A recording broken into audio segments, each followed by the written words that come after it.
Hi guys, இன்றைக்கி ஒரு சூப்பரான ரெஸ்டாரண்ட் ஸ்டைல் மட்டன் மந்தி ரெசிபி வாங்க எப்படி செய்கிறதுன்னு பார்க்கலாம். அதுக்காக நம்ம ஒரு ஸ்பைஸ் பவுடர் ரெடி பண்ணணும். அதுக்காக நான் ஸ்க்ரீனில் காமிக்கிறேன். இந்த ஸ்பைசஸ் எல்லாம் எடுத்துக்கோங்க. இதில் பிளாக்காக இருக்க ட்ரை லெமன், பக்கத்தில் இருக்க ஜாதிக்காய், இதை ரெண்டும் கண்டிப்பாக எடுத்துக்கணும். இதான் நல்ல ஃப்ளேவர் கொடுக்கும். இது எல்லாத்தையும் நல்லா பவுட்ரு பண்ணி எடுத்துக்கோங்க. இப்போ 1 கிலோ அளவுக்கு மட்டன் எடுத்திருக்கேன். இது கூட நம்ம பொடி பண்ணி வச்சுருந்த ஸ்பைஸ் பவுடர், 1 ஸ்பூன் பட்டர், கொஞ்சமாக மஞ்சள் பொடி, தேவைக்கு உப்பு, இஞ்சி பூண்டு பேஸ்ட்டு சேர்த்து நல்லா மேரினேட் பண்ணி ஓவர் நைட் இல்லைன்னா அட்லீஸ்ட் 1 ஹவராவது ரெஸ்ட் பண்ண வச்சுக்கோங்க. இப்போ இது எல்லாத்தையும் நான் ஒரு குக்கரில் சேர்த்துட்டு இது கூட கொஞ்சமாக தண்ணி சேர்த்து ஒரு 8 to 10 விசில் நல்லா வேக வச்சு எடுத்துக்கோங்க. மட்டன் நல்லா சாஃப்டாக வேகணும்.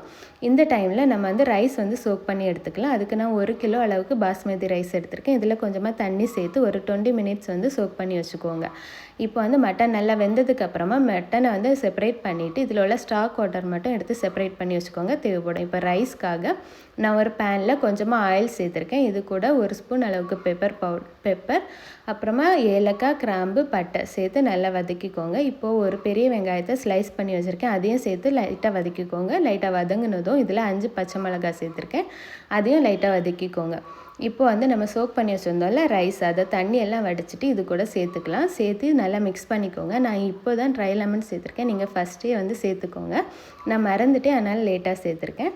சேர்த்துட்டு நல்லா மிக்ஸ் பண்ணி விட்டுட்டு இதில் நான் நம்ம மட்டன் வேக வச்சுருந்தோம்ல தண்ணி, அது ப்ளஸ் தண்ணி சேர்த்துருக்கேன். 1 கப் அரிசிக்கு 1.5 கப் அளவு தான் தண்ணி சேர்த்துட்டு இதுக்கு தேவையான அளவு உப்பும் சேர்த்து நல்லா மிக்ஸ் பண்ணி விட்டுட்டு கவர் பண்ணி ரைஸ் ஒரு 80% குக் பண்ணுற மாதிரி பார்த்துக்கோங்க. இந்த மாதிரி ரைஸ் ஒரு 80% குக் ஆகி வந்ததுக்கப்புறமா ஒரு மிக்ஸ் கொடுத்துட்டு நம்ம இதில் நான் ஒரு கொஞ்சமாக பாலில் கொஞ்சோண்டு சாஃப்ரான் சோக் பண்ணி வச்சுருக்கேன். அதை மேலே சேர்த்துட்டு இது கூட நம்ம வேக வச்சு வச்சுருந்தோம்ல மட்டன், அது எல்லாத்தையும் மேலே சேர்த்துக்கலாம். சேர்த்து நடுவில் ஒரு சின்னதாக ஒரு பாத்திரம் வச்சுட்டு கொஞ்சமாக ஆயில் சேர்த்து ஒரு சின்ன பீஸ் சார்கோலை நல்லா சூடு பண்ணி வச்சுருக்கேன். அதை மேலே சேர்த்துக்கோங்க. சேர்த்துட்டு இந்த மாதிரி புகை வரும் உடனே கவர் பண்ணிக்கோங்க. கவர் பண்ணிவிட்டு நல்லா சீல் பண்ணி வச்சுக்கோங்க. சீல் பண்ணி கேஸ் ஆஃப் பண்ணி ஒரு 20 மினிட்ஸ் வச்சு எடுத்தீங்க அப்படின்னா நம்மளோட சூப்பரான மட்டன் மந்தி ரெடி ஆகிடுச்சு. இது ரெஸ்டாரண்ட்டில் சாப்பிட்ற மாதிரி அவ்வளோ டேஸ்ட்டாக இருக்கும்.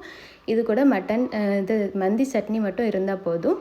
மட்டன் பீஸ் எல்லாம் அவ்வளோ சாஃப்டாக செம்ம டேஸ்ட்டாக இருந்துச்சு. நீங்களும் வீட்டில் ட்ரை பண்ணி பார்த்துட்டு எப்படி வந்துச்சு அப்படின்னு சொல்லிட்டு எனக்கு கமெண்டில் சொல்லுங்கள்.